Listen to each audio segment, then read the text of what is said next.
Hi friends, എല്ലാവർക്കും നമസ്കാരം. Learn with Reeja എന്ന എന്റെ യൂട്യൂബ് ചാനലിലേക്ക് ഏവർക്കും സ്വാഗതം.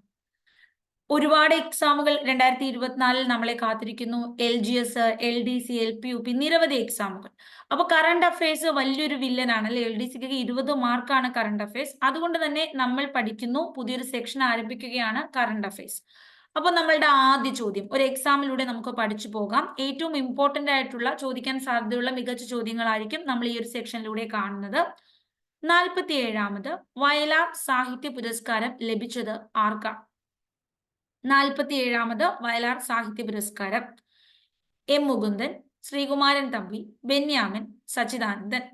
നമ്മുടെ ആൻസർ ശ്രീകുമാരൻ തമ്പിയാണ്. അപ്പൊ 2020 ഏഴാച്ചേരി രാമചന്ദ്രനാണ് വയലാർ പുരസ്കാരം ലഭിച്ചത്. ഒരു വെർജിനിയൻ വേൽക്കാലം എന്ന കൃതിക്കാണ്. 2021 ബെന്യാമിനാണ് വയലാർ പുരസ്കാരം ലഭിച്ചത്. ഇദ്ദേഹത്തിന്റെ മാന്തളിരിലെ 20 കമ്മ്യൂണിസ്റ്റ് വർഷങ്ങൾ എന്ന കൃതിക്കാണ്. 22 എസ് ഹരീഷിനാണ്, ഹരീഷിന്റെ മീശയ്ക്ക്. 23 ഇപ്പോൾ ലഭിച്ചു, 2023 47ാമത്തെന്ന് ചോദിച്ചാലും 2023 ചോദിച്ചാലും ശ്രീകുമാരൻ തമ്പി. ഇദ്ദേഹത്തിന്റെ കൃതി ജീവിതം ഒരു പെൻഡുലം. അപ്പൊ 20 ആർക്കാണ്? ഏഴാച്ചേരി രാമചന്ദ്രൻ, ഒരു വെർജീനിയൻ വേൽക്കാലം. 21 ബെന്യാമന, മാന്തളിരിലെ 20 കമ്മ്യൂണിസ്റ്റ് വർഷങ്ങൾ. 22 ഹരീഷ്, ഹരീഷിന് മീശ മുളച്ചു, മീശ. 23 47ാമത്തേതാണെന്ന് കൂടി ഓർക്കുക. ശ്രീകുമാരൻ തമ്പിയാണ്, ജീവിതം ഒരു പെൻഡുലം. ഇനി നമ്മൾ അടുത്ത ചോദ്യത്തിലേക്ക് പോകുന്നു. ഏഷ്യൻ ഗെയിംസ് 2023 ഇന്ത്യ നേടിയ മെഡലുകളുടെ എണ്ണം എത്ര? അപ്പോൾ 2023 ഇന്ത്യ നേടിയ മെഡലുകൾ 107.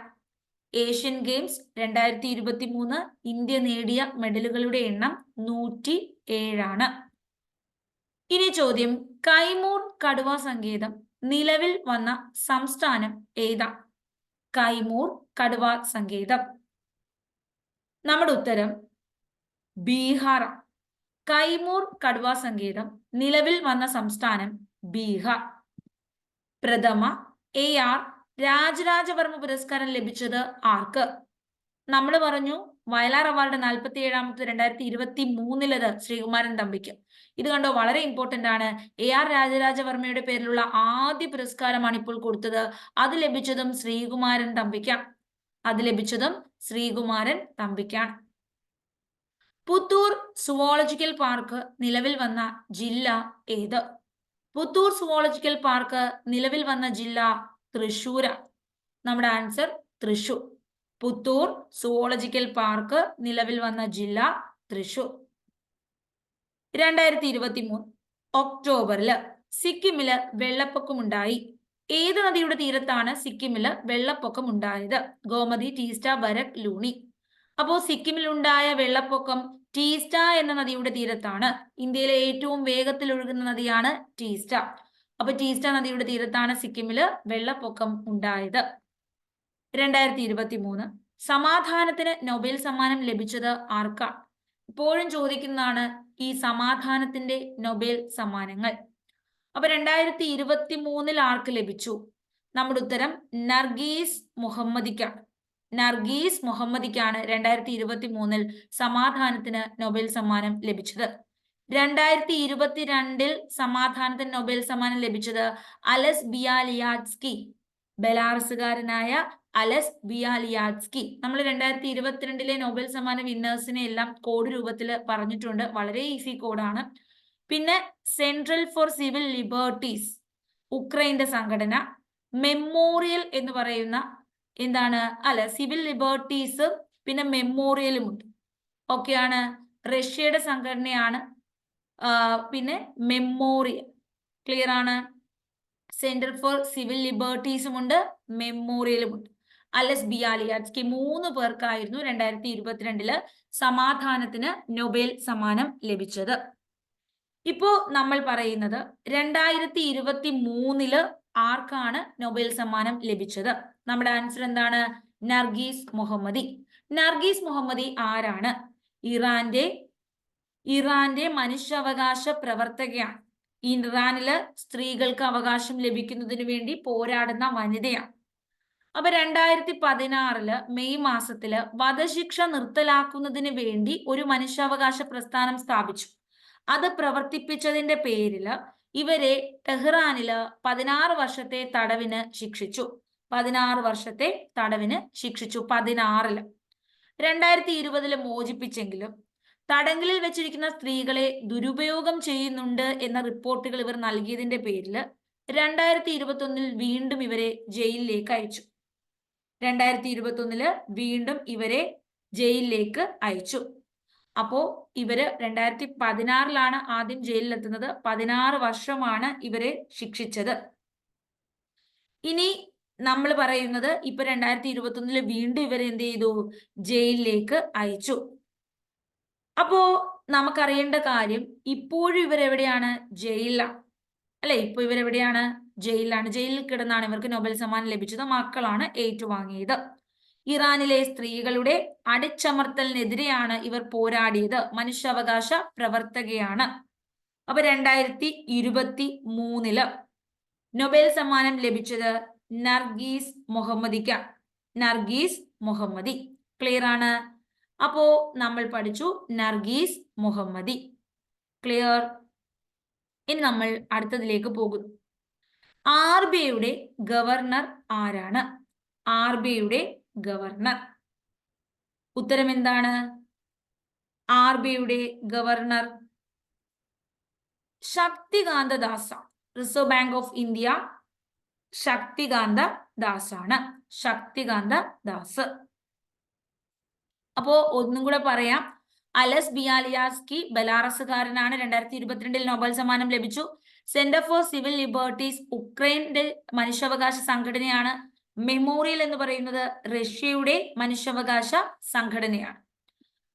ഇനി നമ്മൾ 2023 സമാധാന നൊബേൽ സമ്മാനം ലഭിച്ചത് ആർക്ക് എന്ന് പഠിച്ചു. അത് നർഗീസ് മുഹമ്മദിക്കാണ്. ഇറാൻ എന്ന് ഓർക്കുക. ഇറാനിലെ മനുഷ്യാവകാശ പ്രവർത്തകയാണ്. സ്ത്രീകളുടെ സ്വാതന്ത്ര്യത്തിന് വേണ്ടി പോരാടി. RBI ഗവർണർ ശക്തികാന്ത ദാസാണ്. റിസർവ് ബാങ്ക് ഓഫ് ഇന്ത്യയുടെ ആസ്ഥാനം മുംബൈ ആണ്. നമ്മുടെ കേന്ദ്ര ബാങ്ക്, ബാങ്കുകളുടെ ബാങ്ക് എന്നൊക്കെ അറിയപ്പെടുന്നത് റിസർവ് ബാങ്ക് ഓഫ് ഇന്ത്യയാണ്. റിസർവ് ബാങ്ക് ഓഫ് ഇന്ത്യയുടെ പുതിയ എക്സിക്യൂട്ടീവ് ഡയറക്ടർ ആര്? പുതിയ executive director Munish Kapoor. Answer എന്താണ്? മുനീഷ് കപൂർ. അടുത്ത ചോദ്യം, 106 ഭേദഗതിയായ നാരീശക്തി ബില്ല് അവതരണത്തെ ദൈവനിയോഗം എന്ന് വിശേഷിപ്പിച്ചത് ആരാണ്? ദൈവ നിയോഗം എന്ന് വിശേഷിപ്പിച്ചത് ആരാണ്? നമ്മുടെ ഉത്തരം നമ്മളുടെ പ്രധാനമന്ത്രിയായ നരേന്ദ്രമോദിയാണ്. 106 ഭേദഗതി നാരീശക്തി ബില്ലിനെ ദൈവ നിയോഗം എന്ന് വിശേഷിപ്പിച്ചത്. ക്ലിയർ? നമുക്ക് നാരീശക്തി ബില്ലിനെ കുറിച്ച് നമ്മൾ പഠിച്ചു. ദൈവ നിയോഗം എന്നാണ് വിശേഷിപ്പിച്ചത്. ഇനി വനിതാ സംവരണ ബില്ല് 106 ഭേദഗതിയിലെ പ്രസ്താവനകളിൽ ശരിയല്ലാത്തത് ഏതാണ്? ലോക്സഭ, സംസ്ഥാന നിയമസഭാ സ്ത്രീകൾക്ക് 1/3 സംവരണം. പട്ടികജാതി പട്ടികവർഗങ്ങൾക്ക് സംവരണം ചെയ്യപ്പെട്ട സീറ്റുകളിൽ 1/3 സംവരണം. OBC വിഭാഗക്കാർക്ക് സംവരണം ചെയ്യപ്പെട്ട സീറ്റുകളിൽ 1/3 സംവരണം. തെറ്റില്ല. അപ്പൊ 106 ഭേദഗതി പ്രസ്താവനകളിൽ ശരിയല്ലാത്തത് ഏത്? എല്ലാവരും ആലോചിക്കുക. ലോക്സഭ, സംസ്ഥാന നിയമസഭ സ്ത്രീകൾക്ക് 1/3 സംവരണം നൽകുന്നു. പട്ടികജാതി പട്ടികവർഗ സംവരണം ചെയ്യപ്പെട്ട സീറ്റുകൾ ഉണ്ടല്ലോ, ഇത് പട്ടികജാതി പട്ടികവർഗക്കാർക്കുള്ളതാണ്. ഇത്ര സീറ്റ് SC ST, അതിൽ 1/3 സംവരണം നൽകുന്നു. OBCക്കാരുടെ ഈ പറഞ്ഞ പ്രസ്താവന തെറ്റാണ്. ഇതാണ് ഉത്തരം. ഇനി ഒരു കാര്യം, നമ്മളുടെ 2023 സാമ്പത്തിക ശാസ്ത്രത്തിനുള്ള നൊബേൽ സമ്മാനം ലഭിച്ചത് ആർക്കാണെന്ന് പറയാൻ പോവുകയാണ്. അതിനു മുമ്പായിട്ട് വനിതാ സംവരണ ബില്ലിനെ കുറിച്ച് നമുക്കൊന്ന് നോക്കാം. വനിതാ സംവരണ ബില്ലിനെ കുറിച്ച്. ഓക്കെ, ഒറ്റ സെക്കൻഡ്. വനിതാ സംവരണ ബില്ലല്ലേ?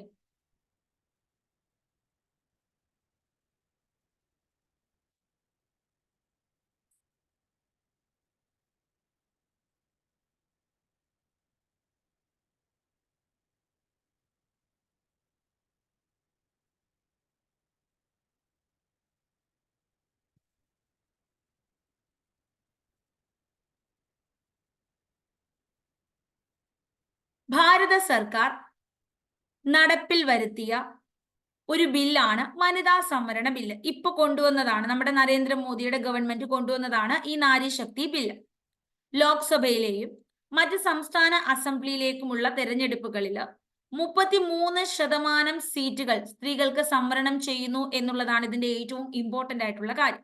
33% സീറ്റുകൾ സ്ത്രീകൾക്ക് സംവരണം ചെയ്യുന്നു. ഇനി പട്ടികജാതി പട്ടികവർഗക്കായി സംവരണം ചെയ്തിരിക്കുന്ന സീറ്റുകളിലും 33% 1/3 സംവരണം ചെയ്യപ്പെടും. അപ്പോൾ സ്ത്രീകൾക്ക് കൂടുതൽ മെച്ചമുണ്ടാകുന്ന ഒരു ബില്ലാണിത്. സ്ത്രീ പ്രാതിനിധ്യം വരുന്ന ബില്ലാണ്. സെപ്റ്റംബർ 19 ചരിത്ര ദിനം എന്നാണ് നമ്മുടെ പ്രധാനമന്ത്രി നരേന്ദ്രമോദി ഇതിനെ വിശേഷിപ്പിച്ചത്. പ്രധാനമന്ത്രി നരേന്ദ്രമോദി ഇതിനെ എന്ത് പറഞ്ഞു? ചരിത്ര ദിനമാണിത്. സെപ്റ്റംബർ 19 ചരിത്ര ദിനമാണ് എന്ന് പറഞ്ഞു. ദൈവനിയോഗം എന്ന് പറഞ്ഞു. ഇത് അവതരിപ്പിച്ചത് ആരാണ്? ഈ ബില്ല് അവതരിപ്പിച്ചത് നിയമമന്ത്രിയാണ് അർജുൻ റാം മേഘ്വാൾ. അർജുൻ റാം മേഘ്വാൾ ആണ് ഈ ഒരു നിയമം അവതരിപ്പിച്ചത്. ഈ ബില്ല് അവതരിപ്പിച്ചത് ആരാണ്? മേഘ്വാൾ, അർജുൻ റാം മേഘ്വാൾ. ക്ലിയർ ആണ്? ഇത്രയും പിടികിട്ടി. ഇനി നമ്മൾ കാണാൻ പോകുന്നത് അടുത്ത ചോദ്യമാണ്. നമ്മളുടെ ചോദ്യം 2026 സാമ്പത്തിക ശാസ്ത്രത്തിനുള്ള നൊബേൽ സമ്മാനം ലഭിച്ചത് ആർക്കാണ്? ഇപ്പൊ നമ്മൾ സമാധാനത്തിന് നൊബേൽ സമ്മാനം കണ്ടു. ഇനി സമ്പത്താണ്, നമ്മുടെ എക്കണോമിക്സ് ആണ് അല്ലെ. എക്കണോമിക്സ് എന്ന് പറയുമ്പോൾ സ്വർണ്ണമുള്ള ആൾ, ഗോൾഡ്, ക്ലോഡിയ ഗോൾഡിനാണ്. ക്ലോഡിയ ഗോൾഡിനാണ് സാമ്പത്തിക ശാസ്ത്രത്തിനുള്ള നൊബേൽ സമ്മാനം ലഭിച്ചത്. ഡയമണ്ടും ബെർണാങ്കയും 2022 എക്കണോമിക്സിന് നൊബേൽ സമ്മാനം ലഭിച്ചവരാണ്. ബെന്നസ് ബെർണാങ്കയും ഡഗ്ലസ് ഡബ്ല്യു ഡയമണ്ടും. ഇപ്പൊ ലഭിച്ചത് ഗോൾഡിനാണ്. സ്വർണം എന്ന് പറയുമ്പോൾ നമുക്ക് ഗോൾഡ് ഓർമ്മ വരത്തില്ലേ, സമ്പത്ത് എന്ന് പറയുമ്പോൾ. അപ്പൊ ക്ലോഡിയ ഗോൾഡിനാണ്. ഇനി അടുത്ത ചോദ്യം, നമ്മളുടെ ഇതിന്റെ ഉത്തരം കിട്ടിയായിരുന്നല്ലോ, ഓപ്ഷൻ സി. 52ാമത് GST മീറ്റിംഗ് യോഗം ചേർന്നത് എവിടെ? GST എന്ന് വെച്ചാൽ ഗുഡ്സ് ആൻഡ് സർവീസ് ടാക്സ് ആണ്. ഈ മീറ്റിംഗ് എവിടെ ചേർന്നു? ഉത്തരം ഡൽഹി ഉണ്ട്, കൊൽക്കത്ത, മുംബൈ, ഹൈദരാബാദ്. ആൻസർ എന്താണ്? ഡൽഹിയാണ്. ഇനി നമുക്കറിയാം G20 മീറ്റിംഗ് ഇല്ലേ? 2023 G20 മീറ്റിംഗ് നടന്നു. അതും ഡൽഹിയിലാണ്, പ്രഗതി മൈതാനിലാണ്. ഡൽഹിയിലാണ്, പ്രഗതി മൈതാനിലാണ്. ഭാരത് കൺവെൻഷൻ സെന്ററിലാണ്, ഭാരത് മണ്ഡപ് കൺവെൻഷൻ സെന്ററിലാണ്. അപ്പോൾ G20യുടെ പേര് ഇപ്പോൾ എന്താണ്? ആഫ്രിക്കൻ യൂണിയൻ കൂടി ചേർന്നു. ഇപ്പോഴത്തെ പേര് G21 എന്നാണ്. അപ്പൊ G20യുടെ പേര് G21 ആയി. ഡൽഹിയിലാണ്, ഇന്ത്യയിലാണ്. ഇന്ത്യയിൽ ആദ്യമായിട്ടാണ് G20 മീറ്റിംഗ് കൂടുന്നത്. ഡൽഹിയിലാണ് അതും കൂടിയത്. ഇത് 52ാമത് GST മീറ്റിംഗ് ആണ് ഡൽഹിയിൽ. ഇന്ത്യയിലെ ഏറ്റവും മികച്ച ടൂറിസം വില്ലേജ് ഏതാണ്? ഇന്ത്യയിലെ ഏറ്റവും മികച്ച ടൂറിസം വില്ലേജ് ജയ്പൂർ, കാന്തല്ലൂർ, കുമരകം, കുട്ടനാട്. നമ്മുടെ ആൻസർ ഇടുക്കി ജില്ലയിലുള്ള കാന്തല്ലൂർ ആണ് ഏറ്റവും മികച്ച ടൂറിസം വില്ലേജ്. കേരളത്തിൽ ആപ്പിൾ കൃഷിയുള്ള ഏക ജില്ല ഏതാണ്? ഏക പ്രദേശം ഏതാണ്? ജില്ല ചോദിച്ചാൽ ഇടുക്കി, പ്രദേശം ചോദിച്ചാൽ കാന്തല്ലൂരാണ് ആപ്പിൾ കൃഷിയുള്ളത്. ഇനി നമ്മുടെ കേരളത്തിലെ പഴക്കുട എന്നറിയപ്പെടുന്ന ജില്ലയാണ് ഇടുക്കി. പഴക്കുട എന്നറിയപ്പെടുന്ന പ്രദേശം കാന്തല്ലൂരാണ്. കേരളത്തിലെ പഴക്കുട എന്നറിയപ്പെടുന്ന പ്രദേശം കാന്തല്ലൂരാണ്. ഇടുക്കി ജില്ലയിലെ വട്ടവട എന്ന സ്ഥലത്താണ് വെളുത്തുള്ളി ഉൽപാദനമുള്ളത്. കേരളത്തിലെ ഏക വെളുത്തുള്ളി ഉൽപാദന കേന്ദ്രമാണ് വട്ടവട, ഇടുക്കി ജില്ലയിലാണ്. അപ്പൊ കാന്തല്ലൂരിനെ കുറിച്ച് 2 കാര്യങ്ങൾ പറഞ്ഞു. ആപ്പിൾ കൃഷി, പഴക്കുട എന്നറിയപ്പെടുന്ന പ്രദേശം. ഇപ്പൊ പറഞ്ഞു മികച്ച ടൂറിസം വില്ലേജ് ആണ്. ഇങ്ങനെ ഇന്ത്യയിലെ ഏറ്റവും മികച്ച ടൂറിസം വില്ലേജ് എന്ന് തെരഞ്ഞെടുത്തു. ക്ലിയർ ആണ്? അടുത്ത ചോദ്യം നമ്മൾ കാണാൻ പോകുന്നത്, നമ്മുടെ ചോദ്യം ഇക്വാളിറ്റി എന്നറിയപ്പെടുന്ന, നമ്മൾ ഇനി ഒരു കാര്യം പഠിക്കാൻ പോവുകയാണ്. ഇനി എക്സാമുകൾക്ക് വളരെയധികം ചോദിക്കുന്ന ഒരു ചോദ്യം കൂടിയാണ് ഇപ്പൊ പഠിക്കാൻ പോകുന്ന കാര്യം. ഇന്ത്യക്ക് പുറത്ത് ഏറ്റവും വലിയ അംബേദ്കർ പ്രതിമ വരുന്നു. ഇന്ത്യക്ക് പുറത്ത് ഏറ്റവും വലിയ അംബേദ്കർ പ്രതിമ വന്നു. ഇതാണ് ഇന്ത്യക്ക് പുറത്ത് ഒരു രാജ്യത്ത് ഏറ്റവും വലിയ ഒരു അംബേദ്കർ പ്രതിമ വന്നത്. അപ്പോ ഈ പ്രതിമ വന്നത് അമേരിക്കയിലാണ്, നോർത്ത് അമേരിക്കയിലാണ്, മേരിലാൻഡിലാണ് ഈ പ്രതിമ വന്നത്. നോർത്ത് അമേരിക്കയില് മേരിലാൻഡിലാണ്. അംബേദ്കർ ഇന്റർനാഷണൽ സെന്റർ ആണ് ഈ പ്രതിമ നിർമ്മിച്ചത്. പ്രതിമ ആരാണ് നിർമ്മിച്ചത്? അംബേദ്കർ ഇന്റർനാഷണൽ സെന്റർ ആണ്. ഈ പ്രതിമയുടെ ഉയരം എത്രയാണ്? 19 അടിയാണ്. ഇപ്പൊ ഇന്ത്യക്ക് പുറത്തുള്ള ഏറ്റവും വലിയ അംബേദ്കറിന്റെ പ്രതിമയാണിത്. നോർത്ത് അമേരിക്കയിലാണ് വന്നത്. അംബേദ്കർ ഇന്റർനാഷണൽ സെന്റർ ആണ് പ്രതിമ നിർമ്മിച്ചത്. നമ്മുടെ നോർത്ത് അമേരിക്കയിലെ മേരിലാൻഡിലാണ് ഇതുള്ളത്. 19 അടിയാണ് ഇതിന്റെ ഉയരം. ഇതിന്റെ പേരാണ് ഇമ്പോർട്ടന്റ്. സ്റ്റാച്യു ഓഫ് ഇക്വാളിറ്റി എന്നാണ് ഈ പ്രതിമയുടെ പേര്. Statue of equality. അംബേദ്കർ ബുദ്ധമതം സ്വീകരിച്ചത് ഒക്ടോബർ 14-നാണ്. ഈ ദിവസമാണ് ഈ പ്രതിമ അനാച്ഛാദനം ചെയ്യുന്നത്. അപ്പൊ അദ്ദേഹം ബുദ്ധമതം സ്വീകരിച്ച ഓർമ്മ ദിനത്തിലാണ് ഈ പ്രതിമ അനാച്ഛാദനം ചെയ്യുന്നത്. നമ്മുടെ ഇന്ത്യയിലെ ഏറ്റവും വലിയൊരു പ്രതിമയാണ് സർദാർ സരോവർ ഡാമില്, അല്ലെ? ഗുജറാത്ത് അഹമ്മദാബാദ് സർദാർ സരോവർ ഡാം. ഇവിടെ സർദാർ പട്ടേലിന്റെ പ്രതിമ നിർമ്മിച്ചിട്ടുണ്ട്. നമ്മുടെ ഇന്ത്യയിലെ ഏറ്റവും വലിയ ഒരു പ്രതിമയാണ്. സ്റ്റാച്യു ഓഫ് യൂണിറ്റി എന്നാണ് അതിന്റെ പേര്. ഇത് സ്റ്റാച്യു ഓഫ് ഇക്വാളിറ്റി ആണ്. അതിന്റെ പേര് എന്താണ്? Statue of unity. നമ്മുടെ ബിസ്മാർക്ക്, ഉരുക്കു മനുഷ്യൻ, നാട്ടുരാജ്യങ്ങളെ സംയോജനത്തിൽ മുൻകൈ എടുത്ത വ്യക്തി ആരാണ്? നമ്മുടെ പട്ടേൽ, അല്ലെ? നമ്മുടെ സർദാർ വല്ലഭായ് പട്ടേൽ. അദ്ദേഹത്തിന്റെ പ്രതിമയാണ് ഇന്ത്യയിലെ ഏറ്റവും വലിയ പ്രതിമ. അതിന്റെ പേര് സ്റ്റാച്യു ഓഫ് യൂണിറ്റി എന്നാണ്. അതിന്റെ ശില്പിയുടെ പേരാണ് റാം സുധർ. ഈ റാം സുധർ ആണ് ഈ പ്രതിമയും സ്ഥാപിച്ചത്. റാം സുധർ ആണ് ഈ ഒരു സ്റ്റാച്യു ഓഫ് ഇക്വാളിറ്റി എന്നറിയപ്പെടുന്ന നമ്മുടെ അംബേദ്കർ പ്രതിമയും സ്ഥാപിച്ചത്. അംബേദ്കർ എന്നാണ് ജനിച്ചത്? 1891 ഏപ്രിൽ 14-നാണ്. അപ്പോൾ ഡോക്ടർ ബി റാവ് അംബേദ്കർ, അദ്ദേഹം ബാബാ സാഹിബ് എന്നറിയപ്പെടുന്നു. ഇനി നമ്മുടെ ഭരണഘടനാ അസംബ്ലി, ഭരണഘടനയുടെ നിർമ്മാതാവ് എന്നറിയപ്പെടുന്നു, അല്ലെ? ഇന്ത്യയുടെ നിയമദാതാവ് എന്നറിയപ്പെടുന്നു. ഇന്ത്യയിലെ മനു എന്ന് അറിയപ്പെടുന്നു അംബേദ്കർ. ഇനി ഏറ്റവും നമുക്ക് 22 ഭരണഘടനാ നിർമ്മാണ കമ്മിറ്റി ഉണ്ടായിരുന്നു. അതിൽ ഏറ്റവും ഇമ്പോർട്ടന്റ് ആയിട്ടുള്ള ഒരു കമ്മിറ്റി ആയിരുന്നു ഡ്രാഫ്റ്റിംഗ് കമ്മിറ്റി.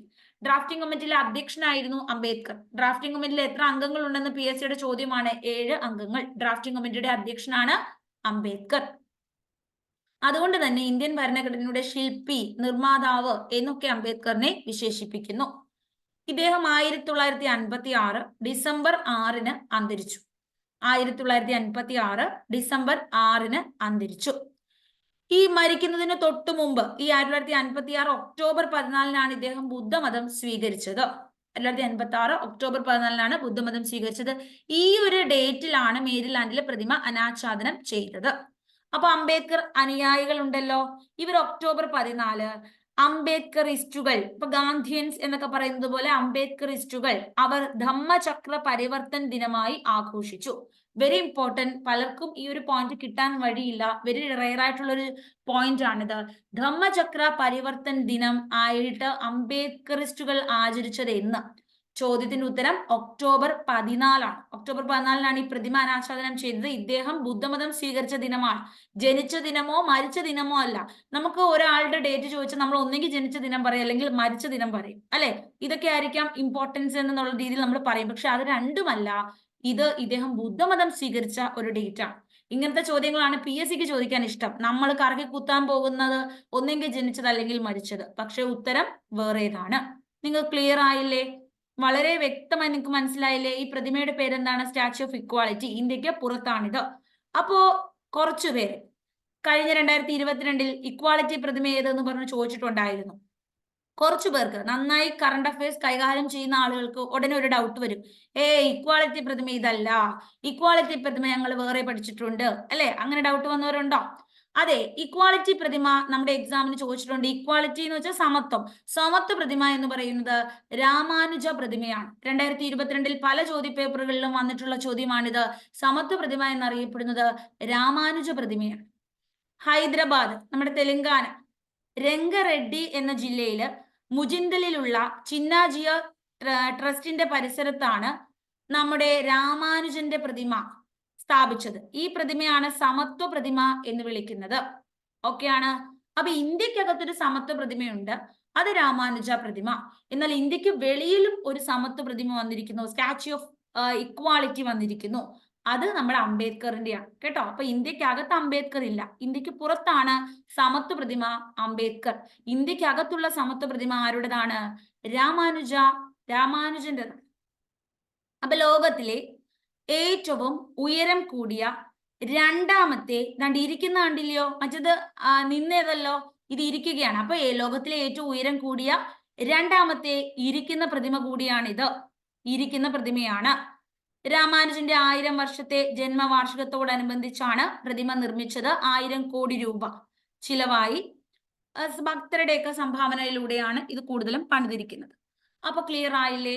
അപ്പൊ നിങ്ങൾക്ക് എല്ലാം മനസ്സിലായി എന്ന് വിശ്വസിക്കുന്നു. ഇതുപോലുള്ള മികച്ച രീതിയിലുള്ള ക്വസ്റ്റ്യൻസുമായി കറണ്ട് അഫയേഴ്സ് ക്ലാസ് ഇനി ഉണ്ടാകും. ഇതിന്റെ ഉത്തരങ്ങൾ നിങ്ങൾക്ക് വേണം എന്നുണ്ടെങ്കിൽ ഞാൻ ഉത്തരങ്ങൾ PDF ഇടാം. നമ്മളുടെ ലേൺ വിത്ത് റീജ എന്ന് പറയുന്ന എൻ്റെ ടെലിഗ്രാം ചാനലിലൂടെ നിങ്ങൾക്ക് ഉത്തരങ്ങൾ തരാം.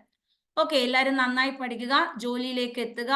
Thank you so much. Subscribe ചെയ്യാൻ താല്പര്യമുള്ളവരെല്ലാവരും ചാനൽ സബ്സ്ക്രൈബ് ചെയ്യുക. റെഗുലർ ക്ലാസ്സുകൾ ഉണ്ടാകും. Thank you. ബൈ.